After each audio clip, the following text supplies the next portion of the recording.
Are you having fun in your business? I mean, it should be fun, right? Well, sometimes the fun gets overlooked when you're dealing with the have-tos, the complexities of being your own boss and actually running the show. It's my goal that this, the Fun Business, Fun Money podcast, can help reignite your spark of fun by providing tips, tools, insights, and inspiration so you can enjoy running your business in the simplest, easiest, most fun way possible. I'll be sharing practical tips and ideas that you can implement immediately, along with business and money mindset insights to keep you moving forward no matter what's going on around you. I'm your host, Deirdre Amies, the Fun Business and Money Coach and founder of Powered by Personality. Let's play.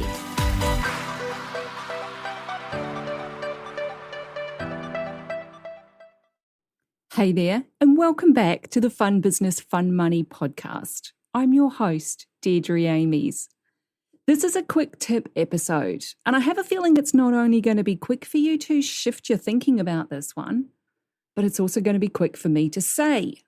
We should know by now that is not always the case, so let's just see how it plays out.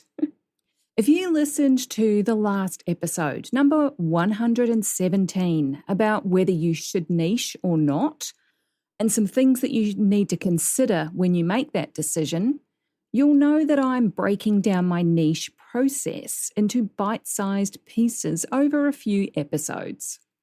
The point of doing this is to really help you get it, because although it seems like a simple thing, choosing a niche has a ton of important nuances that most people overlook. It's an essential element of being in business and making money, and it can also be a really overwhelming process. As I said in the last episode, some say you should niche, some say you shouldn't. I say you should go through the process to figure it out for yourself instead of simply letting yourself off the hook and taking the advice of someone who just happens to agree with where you are right now. You're doing yourself and your audience a disservice by not getting that clarity for yourself and knowing for sure what your niche is and who you serve, whether that's the broadest thing ever is perfect for you or some micro niche.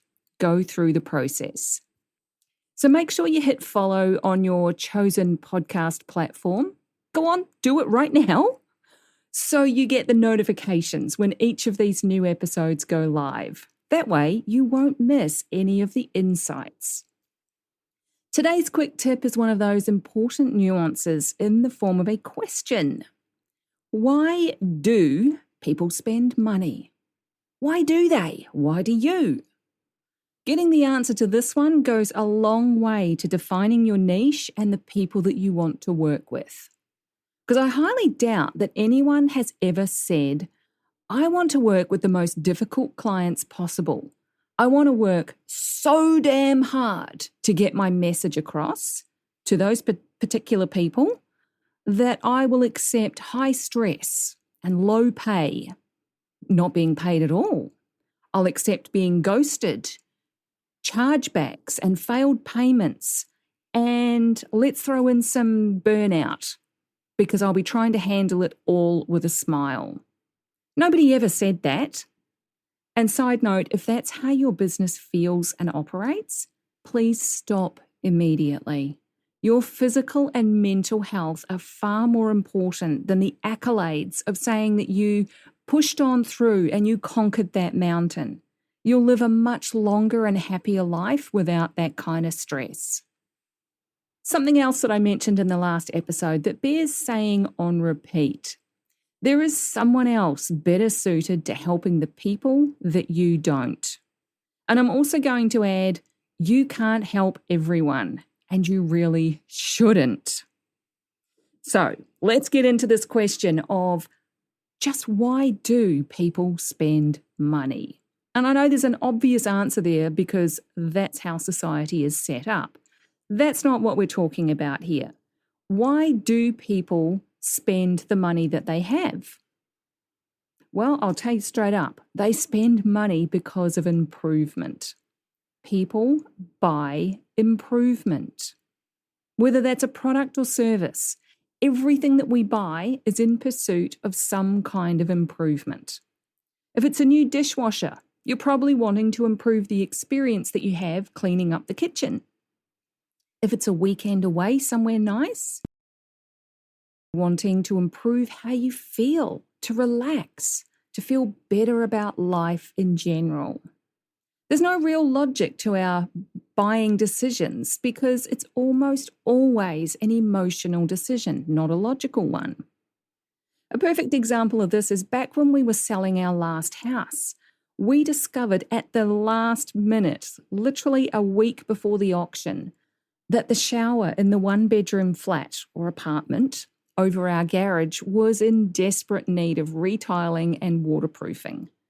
We couldn't in good conscience sell the house with it in that state. And up to that point, we had no idea how bad it was because nobody had actually opened the shower door to check. Because it was a last-minute job and there was a much bigger amount of money involved in the actual sale of the house, we ended up paying a tiler 4 times what it would normally cost to get it done. It was a highly emotional decision. There was zero regrets about paying him that much money, even though I was dying a little inside at the same time. We buy things because we believe they will improve our lives in some way. Whether they actually do or not, that doesn't matter. We believe it will. Spending that money to fix the shower meant that we then had zero stress that the new owners would try to negotiate a price reduction, or they would come back at a later date with legal action over something that was not up to standard. Reducing stress is a massive life improvement. So I'm going to leave you with another couple of questions to think about. What do you do that people are willing to spend money on?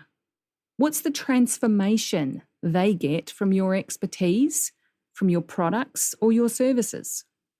Or to put it another way, what improvement does your expertise, product or service make in their lives?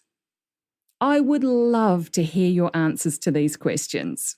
Send me a DM. I'm at Fun Business Fun Money, all one word, on Facebook, Instagram and Threads.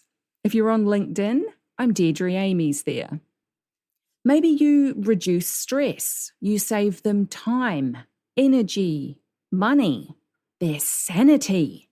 People will pay good money for something that helps them do that. Write down all the ways that you transform their lives. All the things. Nothing is too small or insignificant here. Whatever it is, when you figure that out, you start to see a niche that you can truly monetize. And we'll talk about that in an upcoming episode. So that's what I got for you today. Why do people spend money? To improve something, to transform something about their life, their career, their business, health, relationships, family, their environment, their quality of life. It really is that simple. As I've said before, it's not rocket science, it's people science. Our personalities and emotions drive our buying decisions.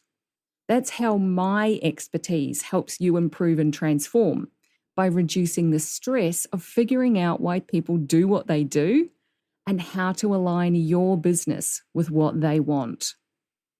Take care, have fun transforming people's lives, and I'll catch you in the next episode. Thanks for joining me. If you found this episode useful, make sure you hit that follow button on your chosen podcast platform so you get the notifications when each new episode goes live and you don't miss anything. If you know someone who would also get something from it, don't be shy, share it with them.